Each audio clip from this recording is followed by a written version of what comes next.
Welcome to Hardlines. This is the conclusion of our two-part episode. If you haven't heard last week's show, check that out first. But we picked things up at round 3 of me, Drew Stearne, versus Patrick Brusnahan. Enjoy the show. Warning. This program contains very strong language from the outset. Listener discretion is advised. Moving on to round number 3. Patrick was actually born in Brazil. His mother is Brazilian, and by the look of him, I'm guessing she was Blanca from Street Fighter.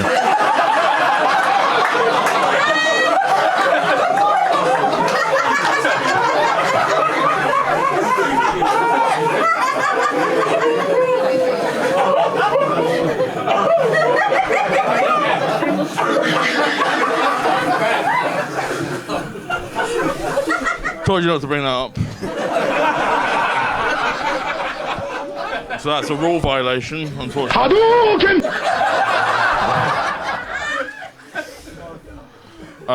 This one's not going to work.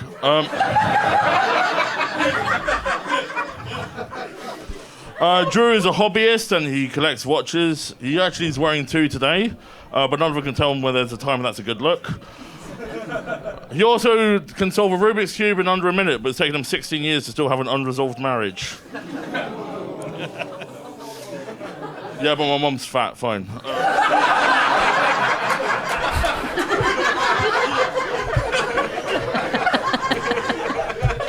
Again, it feels like each of these rounds is performing to its own kind of two-sided template. Yeah. Like I'm doing one thing and Patrick's doing another thing, Yeah. and that's 3 times in a row where that's happened. Now. Yeah. But my mom's fat. That's fine. Fantastic comeback. Did he say that? Is that what he said? Okay, Yeah. because I thought he said, and the other one's fat, like he was doing it, and my mom's fat. I mean, that could work as well. No, because it was a reaction to his joke bombing where he calls you unresolved. What is an unresolved marriage? I think it's just like unsuccessful or unfulfilling or something like that he's trying to make that connection. Like I've been married for 16 years. That's a fact. Yeah, but the literal definition of unresolved means it has not been resolved. Yeah. So are you legally not married is what I got from the usage of that word. I think that might be where he's tripped himself up, where it's the specific choice of words that have not quite landed the joke in a way that he wants to. And I think it's the same thing again, where he... and now watching this back, I realize that I've done the opposite. So again, where he's going through his list of bits, he's doing it in a way that makes you feel like this is part of a list. There's going to be more of these, and each of them doesn't feel like it's said with the confidence that it's a main joke. Yeah. The way, again, the Brazil joke and the Blanca joke, which I love the fact that you laughed at, but afterwards admitted that you didn't actually know what Blanca from Street Fighter was. Yeah. No, but I knew I didn't know what...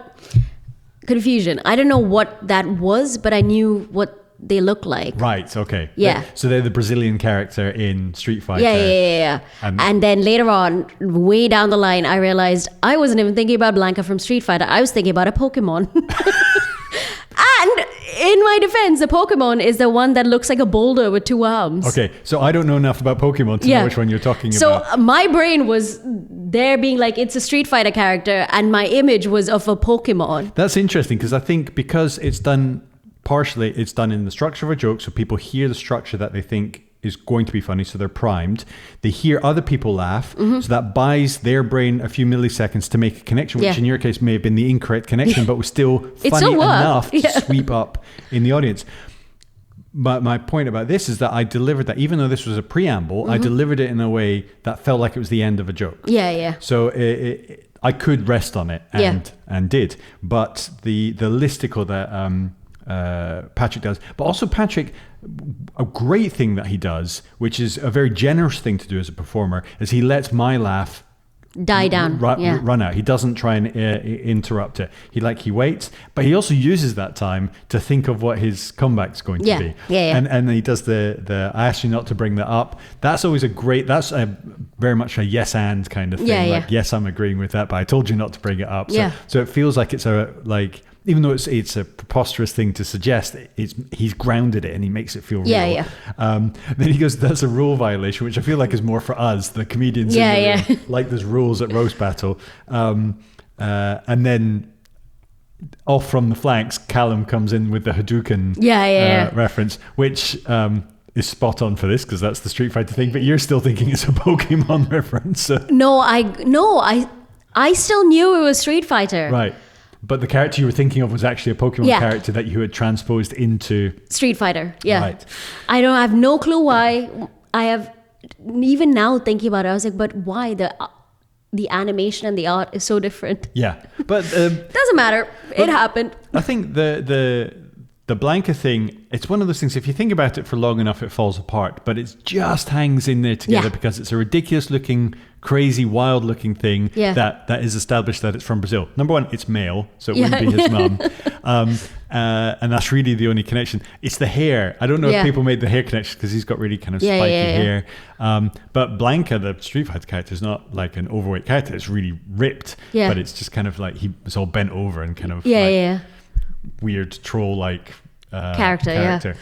But the comeback, I think, was really good. Like the role violation thing, I think that was a really strong way of doing it. It has the benefit to me that he lets the laugh run on, and then he has some time to think of that and delivers it. That works. His joke was terrible. It bombed, and I think that's what his response was. When the joke bombed, he's like, "Oh, but it's fine that you're calling my mum fat." That's what he was doing, as opposed to saying that your mum is fat. Yeah.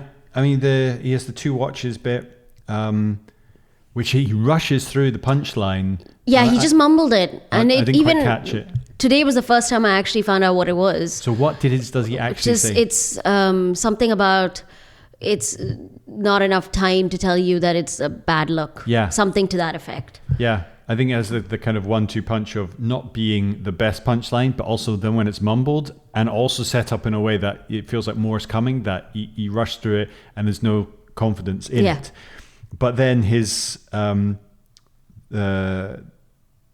look that goes into so the Rubik's Cube thing into the unresolved marriage thing, it's a weird leap. Like it weird didn't connection. quite make sense. Also, I always find there's a couple of things that I find are just not good for roast battle jokes. One, calling a comedian not funny, saying they bomb on stage all the time. Mm-hmm. I just don't think that's funny, because if you're battling someone good, you will be actively watching them not bomb on stage and then accuse them of fictionally bombing somewhere else. I don't think that works. And the other thing is talking about people's like relationships when the audience doesn't know, like they don't know who the fuck your wife is. Yeah, and he hasn't established that I'm married up to that point either. Yeah, which is true. But also, he's called you gay. Yeah, and then married. Yeah. And then said that your marriage is on the rocks, but also said that without providing any reason for that. Yeah. Like your personality, or like there's a joke that can be made about how someone's marriage is failing because of who they are as a person. That is a roast battle joke. This just wasn't that. This was just what sounded like a nasty comment or almost like an in-joke about your marriage. Yeah. That was like a fictional fact that he made up. I mean, after the fact, you can kind of think of how you could connect that back to like an earlier mention of like Andrew Lloyd Webber and maybe being married for sham reasons. Like Andrew Lloyd Webber has embraced lavender being gay, marriage, is that what it's called? A lavender marriage? Okay. But like he hasn't something that connects it to some earlier material rather than this feels it's kind of like a standalone island and it's got no support to stand on its own two rights. I mean, there's an easy, obvious, Drew has a beard. It's his wife. I mean, even that would have been better than unresolved marriage. Yeah, that would have worked better. But again, he comes back at the end where his jokes haven't kind of landed. And I thought he said, and the other one's fat. Yeah. But you think he said, and my mother's fat. Yeah, yeah. Okay, so let's go with yours. No, he said you calling, he was basically telling the audience that, oh, you won't laugh at my jokes, but you think it's fine that Drew called my mum fat. Okay. It's taken me re-listening to that 3 times to get that point. But you were right. That thing is, though, I wasn't just calling his mum fat. Yeah. It's the one thing about Blanca that isn't a fact. Blanca isn't a fat character. Blanca is a crazy, wild swamp monster thing. Crazy with spiky hair. I don't think he knows who Blanca from. I think he's to give the Pokémon as well. Fair enough. None of the... I mean, there's only one... E-Honda is the only fat character that I can think of from Street Fighter. Now I'm getting very nerdy. But the fact is they're all very muscly, and Blanca's attributes that I was attributing to his mum weren't the fact that she's fat. I was calling her a green, creepy swamp monster. Yeah. but that doesn't matter. I think they are just laughing at the fact that he bombed and he's got a funny response to him like he's bombing. had with the previous 2 rounds. So he actually has something that, regardless of the efficacy of what he says and how it fits in, I think it is a direct response to them kind of groaning at the marriage joke, which on one side you could see as, oh, that's something you shouldn't joke about. I think that's part of it, but if it had been funny, the audience would have laughed. Yeah. And if it doesn't matter if it was like, it felt like a dig. I think it's because it comes out of nowhere. Yeah. It doesn't feel like it's hooked onto anything. Yeah. And they groan. But his comeback works. Yeah. The audience hear the structure of a joke. I misunderstood. I'll presume the audience heard exactly what he said and understood it correctly. I'll give them the benefit of the doubt on that. And they loved that. And I think partially it's because that has been the template. They know that it doesn't matter how it goes in between. At the end, it's going to be something that I'm going to really laugh at. And again, it's his performance of it that really sells it. Yeah. And so again, for the third time in a row, both halves of the round have ended in a laugh. Yeah. So as far as the audience is concerned, they're having a great time. It's a great... It's so weird seeing, I don't, not the word weaponize, but the usage of mumbling in two very different ways by Patrick. So he mumbles some of his jokes where, like the watch one, where you're like, what did you say? So kind of does the joke a disservice. But then he mumbles something at the end in a very different way that actually adds, like, if anyone else had said it, if I had said it, oh, but my mum's fat, that's fine, I would have just sounded bitter. But the way in which he mumbles it, his, like, whatever he does at the end of every joke actually sells the joke a lot more. You're absolutely right. Because it sounds like he's just talking to himself. That's a really good point. That it's part of a consistent stage persona, and the mumbling isn't a pro or a con necessarily. It's just integrated into how he tells his jokes. Yeah. And so sometimes that might not help, but when it helps, it really works. Yeah. That's a very, very good observation. I think that weaponized is almost the right term to use. Like everything about his performance, including the notepad and the way he can flick a page with it and get a laugh out of that entire stage presence. There's whether done completely on purpose, or whether it's just innately within his character of doing it that way, is itself a weapon to use in roast battle. You're seeing a character. You're seeing a character from a TV show live in front of your eyes with all like these specific characteristics that make him likable. And you're seeing that happen in front of you. And that's always great at a roast battle. I think that actually makes him more of a memorable performer than me, regardless of how well any jokes that I've done. I think I'm very forgettable. I think the moment audiences leave the stage, where I leave the stage rather, audiences... And it's the case for most comedians. They have forgotten that I have ever existed. They might vaguely remember a joke that was told, but won't necessarily be able to attribute it to me. But a performance, like a character that comes across that makes you feel a certain way, that is far more memorable. Yeah. And I think what Patrick is doing sits in people's memory and with that affection more than what I'm doing here, regardless of how well in the moment any particular joke is done. Yeah, and he could have used that. Yeah. I mean, just the fact that he's calling you a different Andrew, not this round, but every other round. So easy to be like, you're not going to remember his name later. Yeah. I mean, that is something that will prove to be true. Yeah. But not just the name, the face, everything about it. Whereas I think what Patrick has, and so I think it's fair to say there's money on the table there in terms of how he can use that more. How he deploys it. That might be because he's slightly out of practice. You know, he's done 2 battles in what feels like quite a few years. So hopefully we're going to see a lot more of him, because I'd like to see where this can go. Yeah. But as far as jokes are concerned, mine are consistently hitting more, but Patrick's performance is resonating with the audience. And that is equally, if not more important. I agree. Yeah. Right. Let's move on to round number 4. This is Patrick, or what the Buddha would look like if he was a divorced dad. Fun fact that not a lot of people know, that Patrick has actually had 2 kids for breakfast. Yeah, agree with whoever that was. This is Drew. If you don't know, Drew is short for Andrew Scott. I just think he's overrated.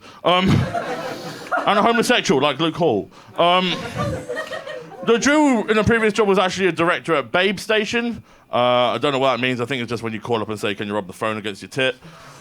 In that way, I'm a director too.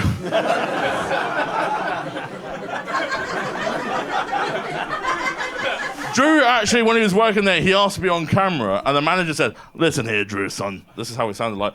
"Listen here, Drew, son. We show tits. We're not allowed to show cunts." That was actually a real rule that we had. I know. I've called them. There you have it. Slightly different one. Slightly different structure on this one. An actual joke from Patrick. An actual joke. And a good one at that. We're not allowed to show cunts. Yeah. That's great. I mean, the preamble. Oh, so long. A little bit long. And I have heard it before. Yeah. Having worked on Babe Station 8, I've had pretty much every joke that we can have. So this one, showing tits, not showing cunts, that joke verbatim I've had before. Right, okay. Patrick's not to know that. I think it's parallel thinking. A lot of people make that leap. But it works. I think where he might have a disconnect is some people in the audience won't know what Babe Station is specifically, the type of show that is. You can kind of infer it from the name. Yeah. But the fact that you can actually call up the naked women on screen and talk to them. Yeah, there's too many. I mean, it almost was enough specifics for me to be like, this is a joke about you, mate. A little bit, yeah. Why do you know so much about the intricacies of and inner workings of Babe Station? Yeah, I have an excuse. What's yours? Yeah, I got paid to be there. But it is an actual joke. He doesn't have kind of a self-deprecating kind of suffix to it. There's no little extra. It's just his joke that runs to it. But he's got the... so I have...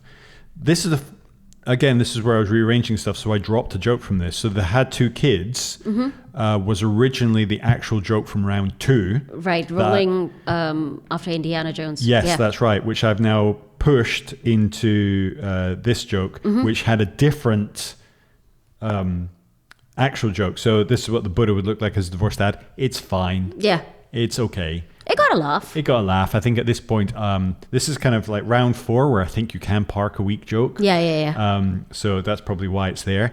And the joke that I dropped was because he's Catholic. Again, this one felt just too, heard it too many times, but Patrick was raised Catholic, but he wasn't molested because even priests have standards. Yeah, I mean, I've done that joke before. Yeah, I mean, so it felt like I could easily drop it. So I just moved the two kids, which I felt was more like I hadn't heard that. And one. I got a good laugh. Yeah, so that was the first time where I actually used 2 jokes that I was intending to do. So I was happy with that. But the someone in the audience, I can't remember what they said. They're kind of front to the right from where I'm standing. They had some kind of reaction that it's not picked up on camera, which is a shame because I remember thinking Pat's response to it was really good. He was agreeing with them because everyone laughed. This one person had something they said which was they didn't enjoy it, and then Patrick kind of lent into that, which was great. But I don't think the rest of the room heard it. I only heard it because I was standing quite close to that person. Yeah. I think it wasn't a boo, but it was something like a groan or something along those lines. Having had 2 kids for breakfast, I think is completely justified in getting a groan from some people. It's a fairly groan-worthy joke. But I think we've both done something slightly different in this one from the previous 3 rounds. But you're still showing consistency. Yeah, I mean, he has that. I love the little look that he gives. I'm a director too, because he did something similar in his response on the first round, from where I inferred that he looked like King Louis, where he does this kind of cheeky little look. It's like a break from the kind of the doer, mumbly kind of persona that he's had, and it's these nice little rays of sunshine that come out of his performance, and I think that helps him even more endear to the audience. So I think that works out. I think he's still using that as a tool to keep that connection going, but I think when you say cunt on stage, it can sometimes throw some people off. We were talking about language earlier today, but that's a word that, not a slur, anyone can use, but it can sometimes heighten things, but it can sometimes lose a few people as well. I think it depends on who's saying it. Yeah. I think in that accent, in that voice, with that persona, you can imagine Patrick calling someone a daft cunt at any given moment. I think partially what might lose it is when you're using it in a context of literally meaning vagina. Yes, I hate that. Yeah, so this is it's a dual meaning, but one of them is that. Yeah. So it's a question of it's a legitimate joke, and within our community you can absolutely make that joke. It's absolutely fine, but it can irk some people, especially in the audience whose reaction you have to take. Yes, I think the people who it irks are pussies, and they should not come to roast battle. No. But I do understand what you're saying, because especially when I've heard American roast battlers use that word, it sounds like they're saying it for the very first time. No matter how much they probably said it before, when they say it, always sounds like baby's first swear word. Yeah. Because it's so strange, and because they're so weird about that word. Yeah. It feels strange listening to it in an American accent. It sounds like this is the first time they've given themselves permission to say it, and it just feels uncomfortable. Agreed. Americans sound weird saying it. Like it doesn't fit in their kind of like be like, vernacular. oh my god, you're such a cunt. Yeah, it doesn't. It's like Yeah. But a British person saying it, I think sounds, or even better, an Australian person saying it, fantastic. Chef's I mean, kiss. the thing is, it's more integrated into our language. I've heard it said on BBC Two. Like, yeah. I remember the first time I heard it said on BBC Two. Mark Lamar had a joke about it on Buzzcocks, and it was fucking brilliant. Yeah. And I once repeated that at the office, and I got shouted at by my boss. Which office? Babe Station. This is when I was working for a major broadcaster, and Right. should have tempered my language. But I think we can definitely say it. The British Isles accents can definitely say it in a way that works. And I think it works as great punctuation if you're using it as a kind of a pullback and reveal, or like it comes out of nowhere. I think here it falls foul of it potentially, like some of the audience not liking the use of the word that way. It's the only word you can use in this punchline. Yeah, you could say twat. Yeah, you could potentially get away with that. Actually, that's a good point. But people don't make the twat connection as quickly easily as cunt. Yeah. So it's kind of damned if you do, damned if you don't. Yeah. So both could work. I think. You know what? That's a word I hate Americans saying, twat. Yeah. Because they say twat. Yeah, they don't do that. And right it makes either. me feel sick. Americans, get your swearing right. You've given us so many great swear What phrases. the fuck is a twat? Yeah, I don't know. It sounds like an upper class. It's so tweet. weirdly posh as well for an Yes. American to say. Anyway. We can have a whole other podcast just talk about how Americans mispronounce things. But for the sake of this, we will abandon twat and go back to cunt. Yes. There's a clip. So I think that might count against them, but it's a swing. I like it. It's a well structured joke. Yeah. I have heard it before, but that's not It so. works. The It audience works, hasn't yeah. heard it before. He hasn't heard it before, so it works from that perspective. I think we've kind of parked a weaker round in 4 than we have in previous ones. But weaker. It wasn't a weak round. It was weaker than your previous rounds. Right. It was still a good round, I think. Okay, well, let's go into round number 5 and see how we finish the battle. My favorite round. Patrick used to deliver pizzas. I think we can all guess why he lost that job. That's right, he raped someone. Do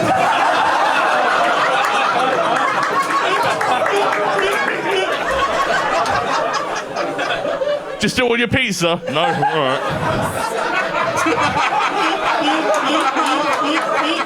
You can still have the pizza if you want. Like,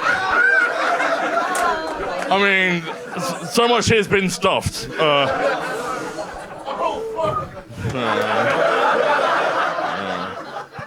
If we both roast me, one of us might win. This is Drew, and as we all know, Drew is short for Prince Andrew Mountbatten Windsor is innocent and my best friend. No, Drew looks like his kids call him by his first name. Andrew Mountbatten, paedophile friend. Totally innocent, he did nothing wrong, you can't dump your friends, can you, mate? But they all sort of like, they call his wife's karate instructor Dad.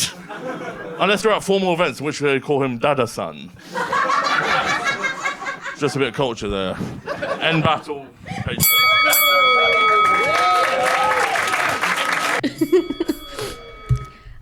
The best round by a mile. Yeah, this is pretty spectacular. So full disclosure, that joke was given to me wholesale by Luke Hall. So the fact that Patrick gives is that he used to deliver pizzas, and I had a joke about that, and I shared it with you. I also shared it with Luke, and my joke was he delivered pizzas. where he pioneered the Pac-Man pizza. That's where pizza comes with a slice already missing. Yeah. Right. Very gentle joke. Again, another fat joke. Yeah. But it's fine. Yeah. And it would have done okay. I think at that point I would have built up enough to do it, and it was incompatible with doing the joke that Luke gave me. I couldn't do both. So I had to pick. And he gave that one to me, said I could use it, said he would tell everyone it was his if it went well, and if it didn't, he would deny he ever supplied it, which I think was absolutely fair enough. They call him Luke Fairweather Hall. Yeah, exactly. So Luke is at this point standing at the back of the room, and I can see him. And when that gets a big laugh, I point at him like, that was his joke. What you did not witness was me running up to Luke and we both gave each other high fives. Like a football team had won the FA Cup finals. Did he tell you ahead of time that he wrote that one? Oh, he tried to give that to me for another. I was like, there's no fucking way I'm saying that on stage, Luke. Right, fair enough. So he was just trying to get someone to say it so that this joke could see the light of day. It was like... And I was the sucker who took him up on it. I mean, look at it's a great joke. It was good. I think I could only deliver it because it'd been going well. Yeah. If it'd been going badly for me, that would have... Not a chance in hell. Yeah. And this was very much clear. This is not something I would ever write. Yeah. But clearly it's something I would say. And I think I was kind of desperate because I didn't really feel like that my joke was good enough. The Pac-Man one I wasn't super happy with. And when he sent me that and I read it, he just sent it to me in a text message, and I read it and I laughed. Yeah. Because I saw the performance of it immediately. Yeah. And he'd written like stage directions. Yeah. Of course, he always does that. into a suggestion for it. And I was like, that will work. Yeah. That has the potential to be really, really good. Delivered exactly how I did it then. Yeah. What I didn't expect was how much the preamble would get a laugh. That we all know how he lost that job. That's almost enough to stop on. And I'm so glad you didn't. Because that is a topper where you know it's going to get the big reaction. Yeah. And I think part of the reason why it does so well is because the audience has already laughed at the first bit. Yeah. And the fact that something comes in that's a surprise. This is the genius of Luke's joke. I'm not going to take credit for it. This is all down to the writing of it. The performance was baked into how it was written. Yeah. So there's no uniqueness in how I've performed it here. That is just as written, those stage directions, and it's the only way to really perform it. The pause needs to be in the right place. The weight, the look at Patrick, it was all built into how that joke was written. Yeah. Pull back and reveal. It's that classic joke structure of it. Could have gone either way, but I think the goodwill that I built up means it worked. But Patrick's comeback. Do you still want the pizza? Do you still want the pizza? Is so unbelievably good. I like it when when my opponent does something that makes me laugh. Yeah. I was more relaxed because at this point my job is done. I've told my last joke, so I don't need to be thinking about my next round. And his comeback was so good and so funny. You can see it in the video how much I'm enjoying that performance. I feel like I'm enjoying it before the audience has caught up to what he's actually said. Yeah. And then they start really laughing, and then he continues it going. It is one of the best comebacks because it becomes its own bit. Yeah. Like it becomes its own sketch in its own right, and the audience is like fully visualizing it. And as horrible as the setup is, anything that was bad about me using a rape joke to get a laugh, then it's kind of softened and embraced. Double down. He does, but he does it in a way that makes it almost acceptable and without, because let's be clear, what upsets people in that is the use of the language. It's not the implication. Yeah. Like if I'd said it in a different way, it wouldn't have got a laugh, but it would said the same thing. It's the word that divides people, and at this point it worked for the reasons that we just talked about. But he gets to double down without actually using any of the language. Yeah. Because I've done the heavy lifting. I've done the heavy lifting. Yeah. I've taken the burden of introducing the concept. Yeah. And people have judged that on there. They've clearly laughed. It's cleared the area for him to like, okay, I can now own this. Yeah. And make it into this whole little bit. Yeah. Becomes like a 30-second, 45-second sketch that he runs with, and the audience get it right up to the point where he says some of the crust has been stuffed, which is a terrible joke, but the audience is on that wave. They are fully on board with him, except that one guy who sat in the front row to our left, who like goes something like, oh shit, like he was like, that's really bad. And that triggers me again, and I like that reaction that he gave. It was so good. You shouldn't stop on a comeback. That's one of the points where he could have, and it would have been absolutely fine for him to stop on that. And he could have actually stopped where he says, now we're both roasting me. At least one of us will win. But we're acknowledging the fact that all of his best jokes the entire battle have been him making jokes about himself. Yeah. The thing is, then we go on a bit of a roller coaster, because then he goes back to the Andrew connection, and that joke actually works. The Kids call him by his first name. That should have been his stop point. Yeah, that was so good. Correct. You are correct that it should have been a stop point. Everything about who I am in this spot as someone who is analyzing and judging jokes and how to best do them and write them, all of that, you are correct. But Dada-san,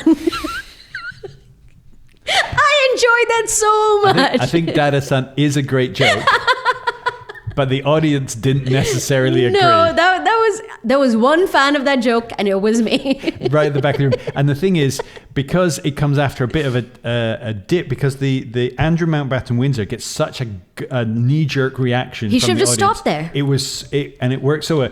Because the joke, his kids look like he called him by his first name. Again, I've had that joke loads of times. But then the immediate callback to Andrew Mountbatten Windsor. Stop. So good. So good. And then he goes into a completely different world to do the joke about the karate teacher, which is fine. But we're kind of pulling karate teacher out of the ether somewhere just to do the kind of like, and then the Dada. Also, why does your wife have a karate teacher? Oh, because Dada-san. I see. Yeah, because he was working backwards from a punchline. Japanese thing. Yeah. Is karate Japanese? Yes. Yes, okay. Karate Suddenly I was like, yeah, of course it is. Karate means empty hand. Yes. Karate, like karaoke, means empty voice. Karaoke. You listen and you learn. If we're not laughing, we're listening and learning. Kari means empty. It is Japanese, so Dada-san works with that. And I love that joke so much. Now you love it even more because you can verify that karate is indeed a Japanese art form. Yeah, no, I don't know why I questioned it. Suddenly I was like, is this white man just being racist? No, his Asian stereotype is spot on this one. Of course it is, look at him. But yeah, Dada-san, I thought it, clearly you enjoyed it more than I did. I thought the Andrew Mountbatten Windsor callback was really good. From a joke analysis, performance analysis perspective, he should have 100% stopped. And then told me that joke later on in the bar. Yeah, that was where it belonged. The kind of the last throwaway bit he has is like end of battle, which feels so in character. It feels like a perfect way of summing it up. And I think he needed that to come back from what was a tepid response to that karate arc. I don't think the Dada-san, it was presented as a punchline. It was presented as a throwaway line so that the audience is kind of like trying to catch up with it. But I mean, there's a roller coaster on that one because the beginning, that whole bit that comes, that whole bit that comes out of his response to my joke, which both enhances and improves the whole thing. It makes that round just a really great back and forth, just a really amazing kind of. One of my favorites I've seen in a while. Yeah, I mean, it's rare that it feels like two different people usually joke, and then maybe a small response. This is such an integrated, and he had no idea I was going to do that. Yeah. So he clearly improvised that. Be weird if he'd written that ahead of time. Yeah. But it's that reason the audience perceives it completely as improvised, and it just works so well together that it's just a treat for everyone involved. I'm still giggling. Yeah, it's a great joke, better comeback, builds on it, doesn't contradict it, it embraces that world. He's doing it, the audience is loving it, I'm on stage, I'm loving it. It's just everyone's kind of happy in that moment. So it's a really a triumphant way of ending this battle. I think he should have dropped the karate thing. I honestly think that as good as the Andrew Mountbatten Windsor was, he could have finished there and that would have been a great battle. But the Andrew Mountbatten Windsor thing is a fantastic joke, and that was his joke in the round. So he had those to do. He finally did it. He finally did that thing where he introduced a concept of an Andrew and followed through on that. Made it stick and made it work. So I think he's definitely had an upwards trajectory throughout. I would arrogantly say that I feel like I was consistent through that. You were consistent. There wasn't a dip through there. No. I'll be honest, I go into this judging thinking I've stormed it. Yeah. Like, I'm thinking that he definitely You deserves weren't the a vote. only one, Drew. We were all in the back being like, well, Drew's got this. I genuinely thought I've never felt more confident about having won a battle than I did at this one. And you should have. But genuinely, I felt so good about as soon as that first joke landed, I thought, because you can relax when that first joke lands and you just feel like, okay. But also having 5 jokes land, it doesn't always happen. No. It didn't happen for me that night, I'll tell you that much. And I don't think it's ever happened for me that even my weakest one got a laugh and I'm like, okay, this is good. I haven't felt this good about a battle since the time I battled you. Oh, yeah. That one felt like it worked really well, where I think I only had 1 dud or 1.5 duds, and this just felt consistent. Yeah. But should we listen to what the judges had to say? If we must.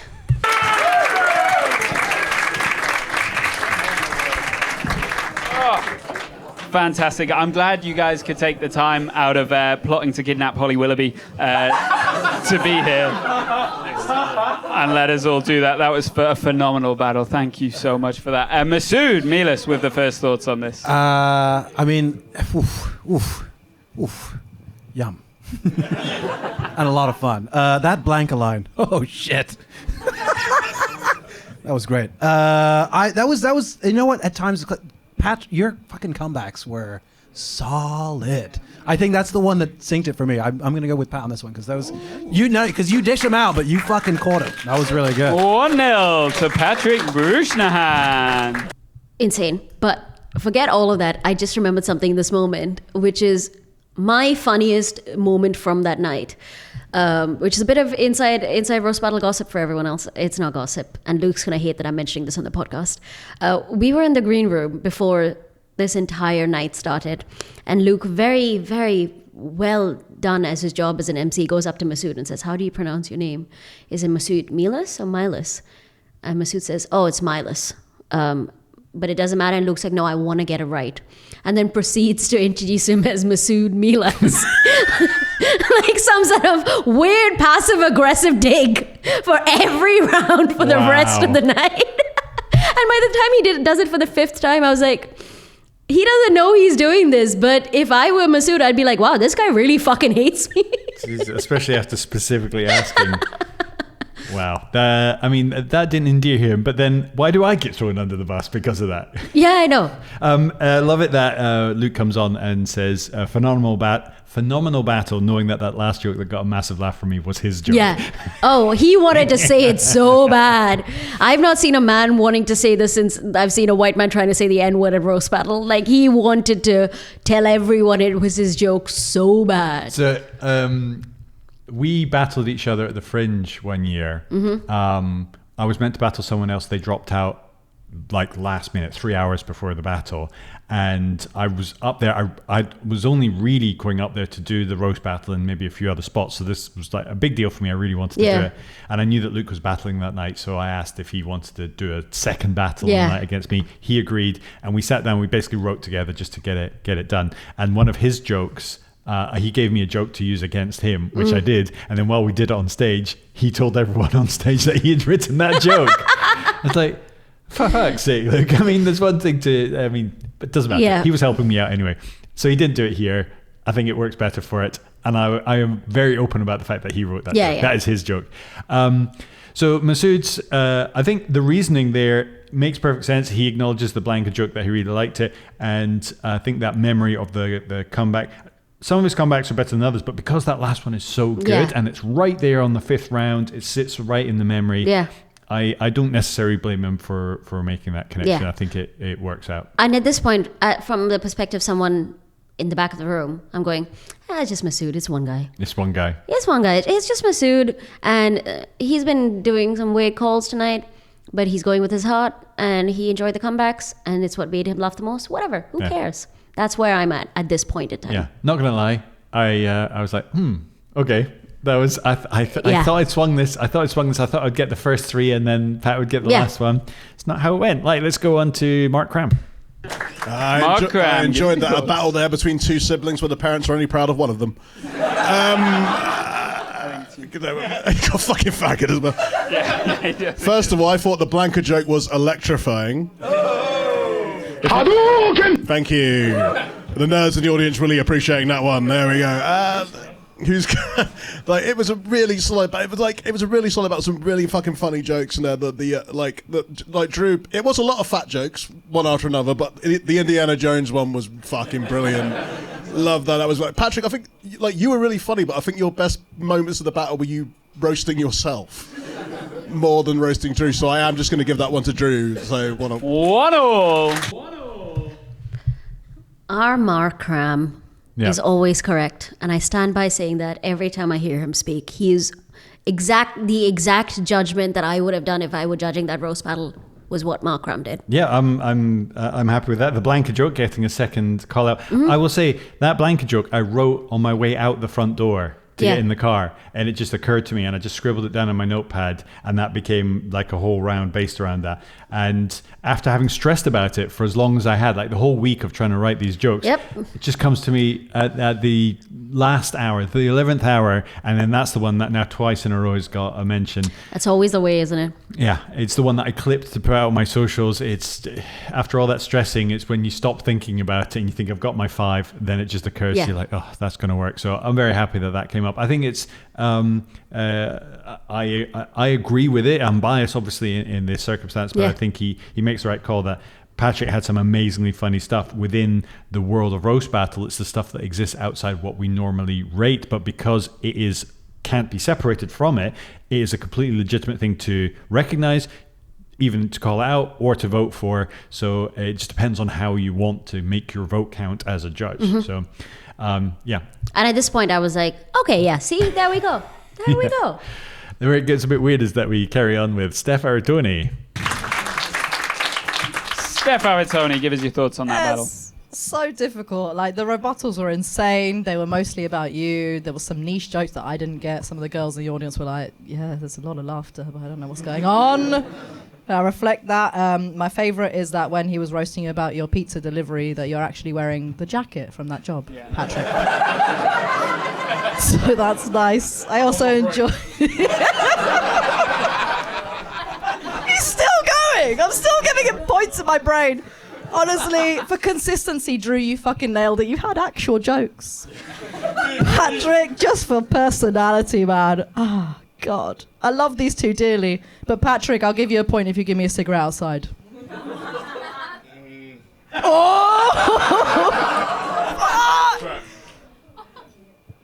Where's the lighter? Okay, I'll give you the point anyway. There you go, Patrick. 2-1 to Patrick Brusnahan. Steph, why? Why?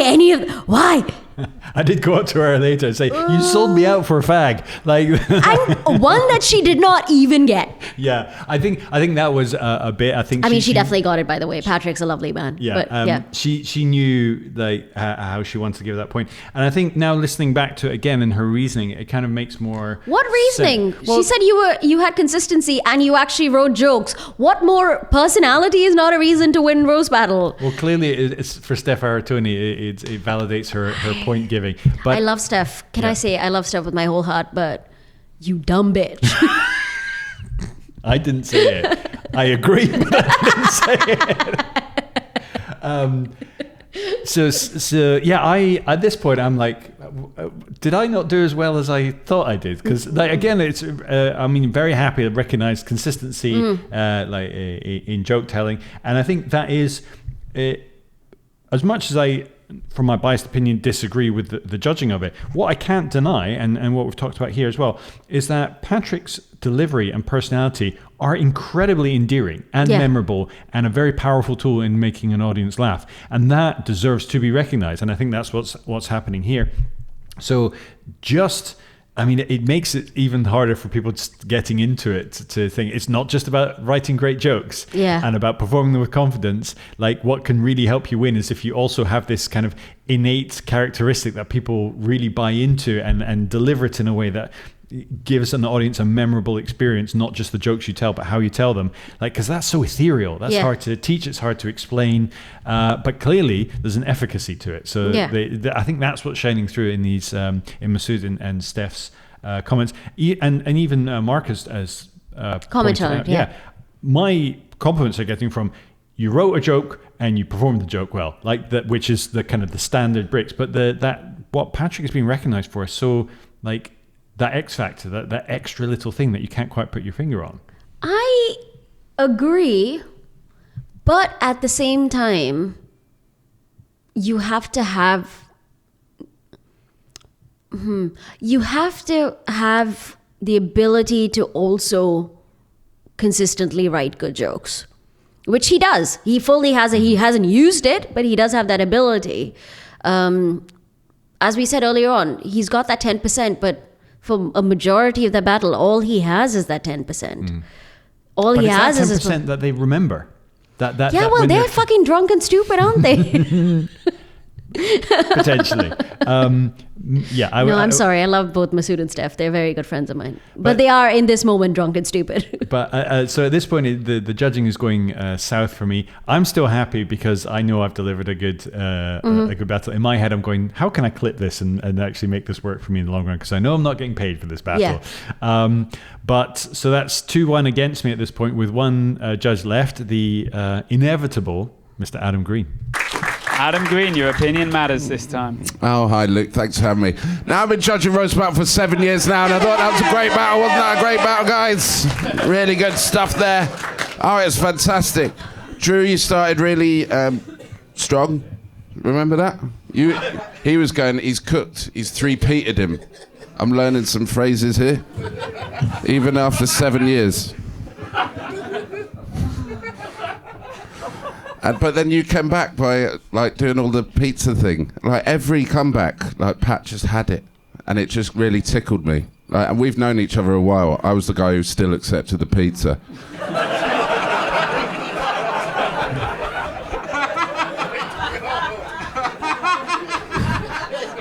It's good pizza, man.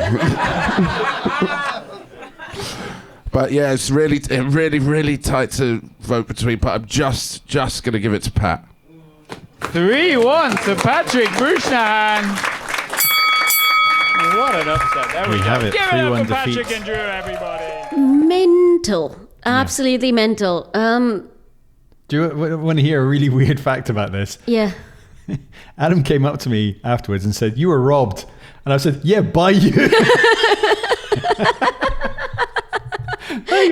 And also, it's not even like Adam has the excuse to be like, I went first. I thought everyone else was going to vote for you. He went last. He went last. He knew it was coming. And I think the fact that they're mentioning the comebacks, that the other comebacks were okay and fine, but the last one is so good that it sticks in their memory that reaction to it can override anything that you've previously thought about it. And we've both said this before, that sometimes when you're judging, you hang your judgment on one moment that happened. And that is fair enough. So usually we do it with like when a battle has been quite weak and you have one standout moment, you go like, that's what I'm going to reward. Or if someone has it's fairly even and the comeback has just topped one over the edge. Yeah. But in this one, I would say joke-wise, I was definitely ahead on success and like how big each joke got a reaction to, except in that one moment where my joke got topped by the comeback. And that's what people remember, and that's what's been rewarded here, and that's why Pat has won. Yeah, I think the difficulty I'm having, especially with this judging, is that when I'm judging a roast battle, I will reward consistency above everything else. And then if I cannot reward consistency, or there's an equal amount of consistency on both sides, then I will look at other things. Mm-hmm. But for me, it's the best jokes, the most amount of them. That's how I judge a roast battle. So fundamentally, I deeply disagree with most of the judging comments. But people judge things in different ways. Yeah, there's no set ruling. It's not like the Olympics. And there should be a set ruling. There should be. Well, we should have AI decide. Maybe I am a Nazi. The fascism's coming out today. I wonder if we could actually write an AI with like microphones in the room where it just listens to audience reaction and it just bases it off of that. Oh, that's fun. Yeah. I'm sure someone could write that, and it's just or you could go old school and just use a decibel meter. Yeah, but then you'd have to keep track of it and measure it. You'd also have to write then an algorithm. This is going to get nerdy about how many points there are in a round where they've done that, and then have something that judges it based on that. And you'd have to have some rules built into it. the more I talk about this, the more I want to do it, because frankly, AI hasn't taken enough of our jobs. But the fact is that, and I said this before, roast battle is always fun, but it's not always fair. Yeah. And the thing is, what is fair is relative as well. Like, I think that from the audience's perspective, it's probably more fair than it is from my biased perspective, to be fair. Well, maybe, but the other half of this battle was Patrick Brusnahan, who I saw last week, who the first thing he said to me was Drew was robbed. Yeah, I think Patrick also agreed that he was... So if the judges, one of the judges, two of the judges, Mark agreed, two of the judges, both people in the battle all agree that the person who didn't win was robbed. Yeah. Maybe the person who didn't win was robbed. We should bring in VAR. But at the end, just when we finished battle before the judging and we give each other a hug, he told me, like, oh, you smashed that. And the thing is that was right after that fifth round, where I was just like, that comeback from the pizza was so good. And it was genuinely so good. It's probably like the highlight of any roast battle I've ever done, that back and forth. The joke that was given to me, and then the comeback from someone else. So I have very little input on that. I don't know. I think you're selling yourself short. Blanca from Street Fighter, Monkey. Your first three jokes. Yeah. First three jokes were all heavy hitters. Yeah, I'm super glad with that. And that is the real outcome that we want, is a good show. Yeah. And I think the audience enjoyed that. It was as far as a battle in its entirety. Can I say, I was so annoyed by the results that my inner white lady came out, and I went straight up to Callum and said, "What the fuck was that, Callum?" I complained to the manager because I was so annoyed by the outcome of that battle. Yep. I'm very proud to say that many people came up to me, including some of the judges, apparently, to say that they disagreed with and to be honest, that almost means more than the actual win, that people came up and the reaction to it was really positive. And I think part of it was stressing so much about it and then kind of forcing my brain to write the best stuff. I'm very happy with how it went. That's right up there in my top 3 battles I've ever done. Possibly even the most. It's the most recent one, so it's hard to judge it, but I really enjoyed that one. Yeah. And I haven't laughed that much on stage at someone else's joke in a long time. So from that reason alone, I'm perfectly happy with Pat winning that one. I'm just glad that it ended up okay. Because there was a day or so before, 36 hours before this battle happened, where I thought, I've got nothing. Yeah. I've got no jokes here. And to have pulled it out of the bag with some help from my friends, I'm very glad. Because even the stuff I didn't use, it did help kind of get to that stage. I think, was there anything else that I didn't use from that list? Yeah, the Pac-Man was the last one that I didn't. Oh, the one joke that I really had on my list that you gave to me, where we were looking at Brusnahan, the connection to bruising the ham. Which is another word for masturbation. I told you, I'm all about the big swings at the moment. I'm so glad you didn't use that one. Well, you can reclaim that one for when you battle Pat in the inevitable future. I want to hear the bruising the ham joke. Oh, she's going to do it. But there you have it. Not always fair, but always fun. This was a fantastic battle to be in the room for. We all enjoyed, the whole night was brilliant. As we showed in some of the highlights earlier on. Remember, if you want to get tickets to come see Roast Battle live, roastbattle.co.uk/tickets. Find out when the next show is, come along. And if you do, come and say hi, because one or both of us will almost always be there. If not battling or judging, then just at the back of the room, being very vocal in what we like and don't like about roast battles. But I think we should leave it there for now. We've gone on too much about my battles already. Next time, we'll be back with another battle with 2 people who aren't already in the podcast, I promise. And we will have another great episode for you. But until then, my name's been Drew Stearne. I've been Shalaka Kurup. We'll see you next time.